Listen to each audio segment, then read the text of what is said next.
Hello, everyone. We are back with the Elder Scrolls readings. It feels really good to be back into reading these. Um, there was a lot of D&D things that came up, and unfortunately, we kind of changed our schedule around to make it a little bit easier on us. So this Elder Scrolls readings will go on whenever I don't have a D&D episode of either Kalastrong's Finest or a one-shot to post. So, without further ado, this is From the Memory Stone, Makela Leki. Made by Makela Leki. This is a faithful reproduction of the thoughts recorded in Makela Leki's Memory Stone. Found in the Bankarai Pass in the year of reckoning of 973 of the First Era, 7 years before the fall of Orsinium, due to the combined efforts of the armies of Daggerfall, Sentinel, and the Order of Diagna. Almost all of this is in first person, as Makela was unfamiliar with the protocols and scholarly formalities of recording herself into a memory stone. Nonetheless, her heroism and heroic deeds live on, her memories fresh in the stone for all to feel and hear. I wonder if this will really work. The Mages Guild took me for 25,000 gold crowns if it doesn't. Imagine, this stone will record my thoughts. What did they say? Just unwrap it from the silver foil and leather bag, and as soon as it touches my flesh, it will begin to record. The pain. I must block it out.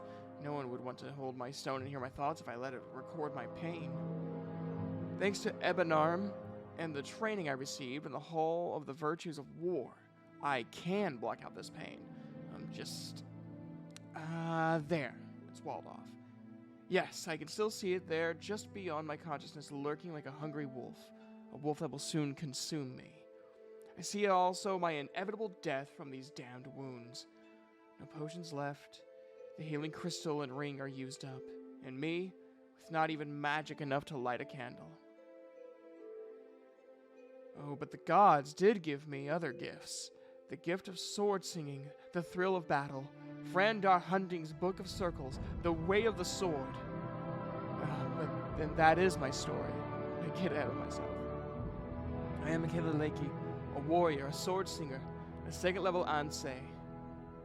In my cradle I could form the Shiai, the spirit sword, the mystical blade, mine formed of pure thought serpents intertwined with the vines of roses to form the blade. As beautiful as... But I'm about to tell you all about that. To tell you my story, a story of valiant battle, of my loves, of my wars, of betrayal, and of this last glorious victory. To tell you of how I came to this distant, lonely pass, me and my 5 companions. To fight these men and monsters, to defeat the army that would fall on my people like cowards in the night. But again, I get ahead of myself. I am a simple warrior. I grew up as a maiden of the spirit blade. As early as I can remember, I wanted to be a singer, to feel the hunger of the blade in my hands, to feel it come alive and take my enemies. I am told our people were artisans and poets long ago in our desert homes. Here in New Home, now known as Hammerfell, many of us have returned to those ancient ways. But to me there is but one way, the way of the sword. This is hard to tell. I grew up in my noble family, the only one of 3 brothers and 2 sisters that felt the calling, the song of the sword. Father understood, for he too had felt the call. He had become a master, and Ansei long before settling down within our estate to raise a family. At 11, I entered the Hall of the Virtues of War and joined the Maidens of the Spirit Sword. In my band there were 6 of us: Daring Julia, Solid Patia, Big Katie, Svelta Seglia, Wiesel, and me. All are gone now, save me, and soon I will join them. Join them in the halls of the unknown gods of war. We drank together, we fought, we wept, we grew in the way of the sword. We joined in our learnings in the halls with our brothers of the blade, learning from each other. We all sat at the feet of the hall master, striving to learn the depths of the Shiai, making the spirit blade into a real weapon as Frandar Hunding had. Only a few have the purity of heart and virtue to be able to take the step and learn the mysteries of Yansei, the sword's sainthood.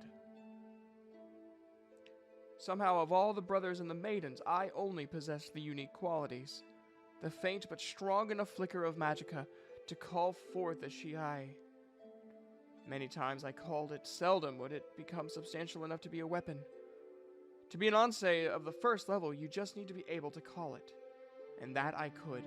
So I became the first Ansei from our local hall in 2 generations. I have so much to tell, so many memories, so many treasures to share with you, my unknown companion. How do I start?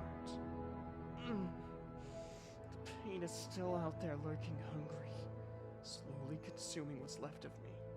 I guess I had better tell of the final battle, the one that has left me here. And then if I have the will left to tell you of my life, of my love, Ralif, of what a lad he was, what times we shared, Ebonarm, forgive me. My mind wanders. Let me go to the final battle. To start in the middle, yes. We maidens grew, learned, mastered the way, and upon completing the walkabout, to you who are not singers, this is a wilderness trek emulating the times of Frandar Hunding, where we each wander the countryside, righting wrongs, defeating monsters, performing quests in the name of virtue. Some of us in our hall took years to finish.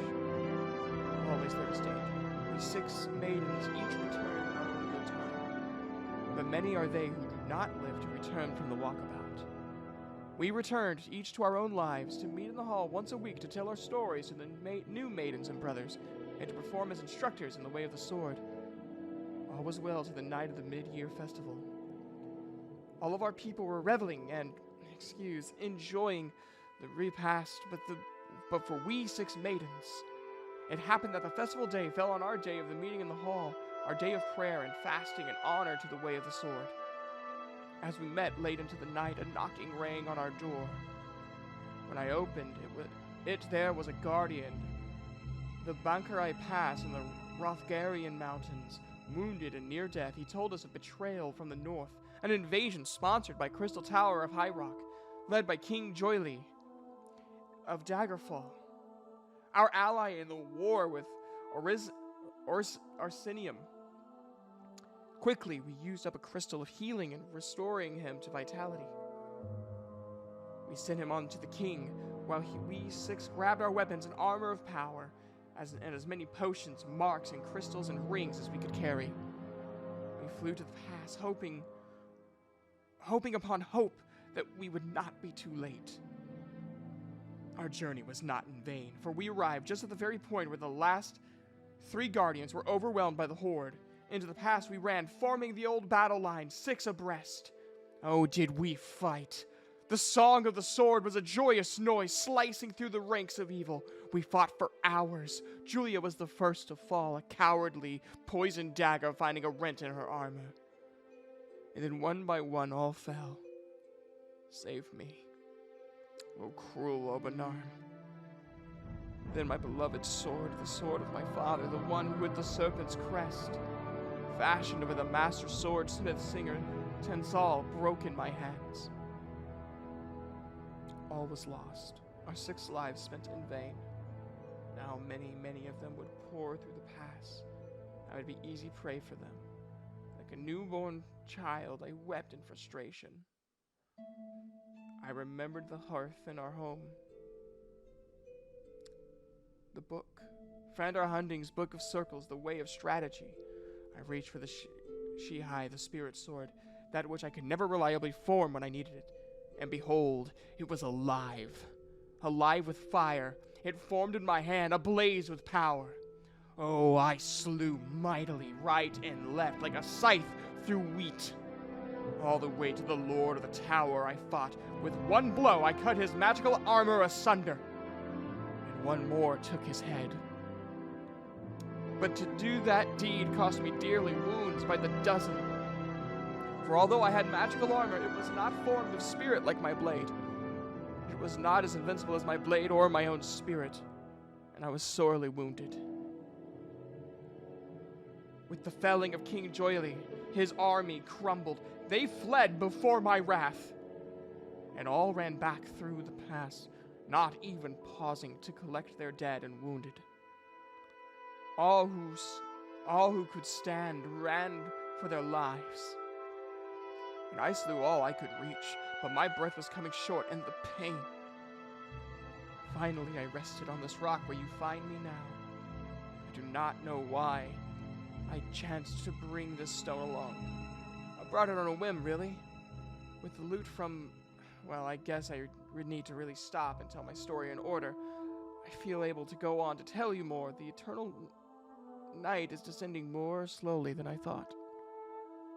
Not just yet. Am I ready to compose my death poem? A little sip of water and...